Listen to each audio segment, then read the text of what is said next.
अस्सलामुअलैकुम वरहमतुल्लाहि वबरकातुहू। क्या हाल है सब दोस्तों का। उम्मीद करता हूँ अल्लाह करम से सब दोस्त ठीक ठाक होंगे। पोल्ट्री फार्मिंग एट होम के यूट्यूब चैनल पर वेलकम करता हूँ। नहीं जनाब, थंबनेल और टाइटल से आपको पता लग ही गया होगा कि ये इनक्यूबेटर सीरीज़ के हवाले से है। तो गर्मियों में हमें हैचिंग कैसे लेनी है अपने इनक्यूबेटर से, क्योंकि ये बहुत मुझे कॉल्स आ रही थी मेरे दोस्तों की और भाइयों की, जो पूछ रहे थे कि अली भाई हमारा टेम्परेचर बहुत राइज हो जाता है, हम करें तो करें क्या। तो थोड़ा सा एक मैंने सोचा आप लोगों को गाइड कर दूं कि मैं हैचिंग कैसे करवा रहा हूँ। एक्चुअली होता ये है कि गर्मियों में जो बाहर का हमारा इधर टेम्परेचर है, पंजाब में या पाकिस्तान में मोस्टली आपको पता है एरियाज़ में जो टेम्परेचर है वो 40+ चल जाता है। लेकिन जब हम हैचिंग करवा रहे होते हैं, हैचिंग में आपको पता है हमारे पास जो टेम्परेचर होता है वो हमें चाहिए होता है 37.5, 8, इससे ज़्यादा नहीं चाहिए होता। तो उसी चीज़ को मद्देनज़र रखते हुए मैं कि थोड़ा सा गाइड कर देता हूँ, क्योंकि कुछ भाई हैं उनको मैं गाइड करता हूँ, उनको समझ नहीं आता कि भाई इसको कैसे करना है। तो मैं उनको यही हमेशा कहता हूँ कि यार गर्मियों में मोस्टली हैचरीज बंद होने का सबब ही यही होता है कि भाई आपका टेम्परेचर बहुत ज़्यादा ऊपर हो जाता है, जिसकी वजह से लोग अपनी हैचरीज बंद कर देते हैं। तो हमें चिक्स मिलने में दुश्वारी होती है और ये एक तरह का सीज़न भी ऑफ होता है, तो आपको यानी कि चिक्स बहुत कम मिल रहे होते हैं। हालांकि देखा जाए तो इस मौसम में चिक्स पालना बहुत आसान है, कोई मुश्किल नहीं होता। आपका ब्रूडिंग का जो मेन सबसे बड़ा खर्चा होता है, जो उसको टेम्परेचर मेंटेन करना होता है, वो आपका बच जाता है। खैर बाकी वीडियो की तरफ आता हूँ मैं। तो अभी आप ये देख लो, मेरे ये नीचे ये हैचर और ये सेटर है मेरा, ये हैचर और सेटर है।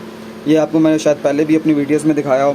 अब आप देख लो यहाँ पे 37.6 है, 59 इसकी ह्यूमिडिटी है। तो अगर ये ऊपर हैचर में आ जाऊँ 37.8 है और उसके बाद 74 वो मैंने सेट की हुई अपनी जो है ना क्या कहते हैं ह्यूमिडिटी। तो अभी भी आप ये देख लो मैंने सेट किया हुआ 37.6, लेकिन फिर भी वो 37.8 पे गया हुआ है। उसकी वजह क्या है कि गर्मी बहुत ज़्यादा है। अब इसी चीज़ को कंट्रोल करने के लिए मैंने ये जिस जगह पर रखा हुआ ना, ये देख लें बिल्कुल छत ऊपर से, ये एक हमने एक छोटा सा रूम था तो उसको मैंने यूटिलाइज़ कर लिया अपने लिए। तो अब मैं आपको दिखाता हूँ कि मैंने इसको, मैं पहले भी 12 भाइयों को कहता हूँ कि भाई आपका जो हैचिंग के लिए इनक्यूबेटर के लिए रूम टेम्परेचर, जो आइडियल रूम टेम्परेचर है ना, वो आपका होना चाहिए 20 से लेके 25 तक। तो अगर 30 तक भी चले जाता तो कोई इतना ऐसा मसला नहीं है, तो मजबूरी है हमारी, हमने करवानी है हैचिंग। तो अभी आप देखो कि मैंने इसमें किया क्या हुआ। मैं अब आपको अपने रूम का थोड़ा सा इसका ओवरव्यू दिखाता हूँ। अभी ये देखो ज़रा, इसके यहाँ पे जो है ना मैंने ये अपना ब्रूडर का सेटअप बनाया हुआ है। अभी ये देखिए, ये एक पंखा मैंने इधर लगाया हुआ है, एक पंखा इधर लगाया है, ये सामने इसके ये मेरे बिल्कुल पड़े हुए हैं ये हैचर और सेटर। और इधर दरवाज़ा मैंने खुला रखा हुआ है। और ये देखिए दरवाजे के आगे बिल्कुल मैंने रूम कूलर ये ला के लगाया है। अब ये रूम कूलर मैंने ला के लगाया है, उसकी वजह क्या है, क्योंकि मैंने अपने जो चीज़ों की ब्रूडिंग करनी होती है वो भी इसी रूम में करनी होती है। ये मैं इस साइड पे ब्रूडर रख के, इस साइड पे जहाँ पे ब्रूडर पड़ा हुआ है, यहाँ पे जो है ना मैं अपनी ब्रूडिंग में करता। अब जब टेम्परेचर ही मेरा 40+ जाएगा तो डेफिनेटली जो मेरे चिक्स हैं वो सर्वाइव नहीं कर पाएंगे, वो मर जाएंगे। तो इसके लिए मुझे मेरे पास 2 ऑप्शन है। मैं अपने भाइयों को ये गाइड करता चलूँ, 2 ऑप्शन है आप भाइयों के पास। अगर तो आपके पास कोई ऐसा रूम है यानी कि जिसमें AC लगा हो या रूम कूलर लगा हो, या तो आप उसको उसमें ट्रांसफ़र कर लें, अपने इनक्यूबेटर या हैचर वगैरह जो भी आपका सेटअप है इस तरह का, आप उसको उसमें कर लें ट्रांसफ़र। अदरवाइज़ अगर नहीं है या तो फिर आप अपने बंद कर लें, क्योंकि मैं 110% कन्फर्म कहता हूँ कि अगर आप बग़ैर उसके चलाएँगे, आपका रूम टेम्परेचर ही आपका क्या लें कि 40 के अराउंड होगा, तो आपकी कभी भी हैचिंग नहीं होगी। आपके एग्स में डेड इन शेल के या रेशो बहुत ज़्यादा हो जाएगी। आपको चिक्स ना होने के बाद 100 में से कोई 10-15 चिक्स आपको मिल जाएंगे, इससे ज़्यादा नहीं मिलेंगे। तो ये आप देख ही रहे हो सारा जो है। ये देखो यहाँ से भी मैं आपको दिखा देता हूँ, ये रूम खुला है, ये इधर एक पंखा भी लगा हुआ है, और ये जो है इधर मैंने रूम कूलर भी लगा दिया इसके, ताकि जो मेरे इस रूम को टेम्परेचर मेंटेन रहे, ठंडा रहे।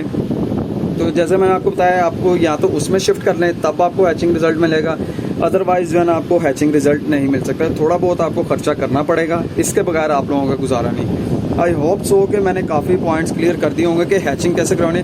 सेम एज़ इट इज़ जब सर्दियाँ आई थी तो मैंने क्या किया था, ये डोर बिल्कुल बंद कर दिया था, रूम छोटा सा था, डोर बिल्कुल बंद करके मैंने ये जो मेरा सेटर है, सेटर और हैचर के ऊपर जो है मैंने एक मोटा खेस जो होता है ना कंबल टाइप, वो मैंने इनके ऊपर दे दिया था, ताकि जो है ना टेम्परेचर एटलीस्ट जो है ना मेरा मेंटेन रहे। तो काफ़ी ज़्यादा ये प्रॉब्लम आती है। खैर मैंने अब खुल के गाइड कर दिया आपको, सब चीज़ें एक्यूरेट दिखा दी मैंने, अपना पूरा रूम दिखा दिया कि जहाँ पे मैं अपना हैचिंग सिस्टम मैंने लगाया हुआ है। तो काइंडली अगर आप भी हैचिंग करवाना चाहते हैं तो इस तरह आपको अपना रूम का टेम्परेचर लाजमी मेंटेन करना पड़ेगा। अदरवाइज़ ये कूलर लगाने से पहले, अभी मैं दूसरी वीडियो बना रहा था उसके लिए मैंने कूलर बंद किया था, ये देख लें आपके सामने ही है। थोड़ी देर, ये 24 घंटे चल रहे होते हैं, ये एक चीज़ मैं बता दूँ, ये 24 घंटे चल रहे होते हैं, या तब बंद होते हैं जब बाहर का जो मौसम है बहुत अच्छा हो जाए। ये अभी थोड़ी देर के लिए बंद किया था, 37.6 सेट किया हुआ था, ये देखे 2 पॉइंट वो ऊपर चले गए थोड़ी देर बंद करने के। हाँ, अब ये इसमें आप लोगों को ये क्वेश्चन होगा कि अली भाई जब लाइट चल जाएगी फिर हम क्या करेंगे, हमारा बैकअप ख़त्म हो जाएगा, उसके बाद हम क्या करेंगे? तो उसका जस्ट सिंपल हल यही है, जैसे ही आप देखो कि आपका यानी कूलर वगैरह ख़राब हो गया, पंखा ख़राब हो गया या कोई और मसला आ गया आपको, लेकिन आपका इनक्यूबेटर चल रहा है, तो आप उसको थोड़ी देर के लिए पावर ऑफ कर दो। जब बाहर का ही टेम्परेचर 40 है ना, तो वो अंदर अंडों को कुछ भी नहीं होगा।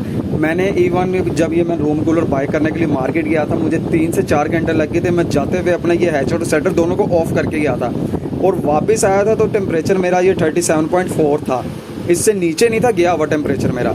तो ये सारा सिनेरियो इसका ये हैचिंग के लिए।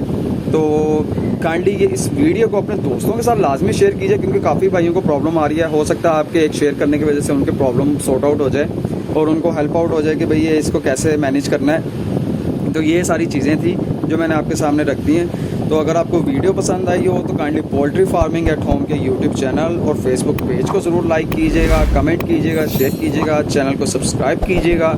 अपनी दुआओं में याद रखिएगा। अल्लाह हाफिज़।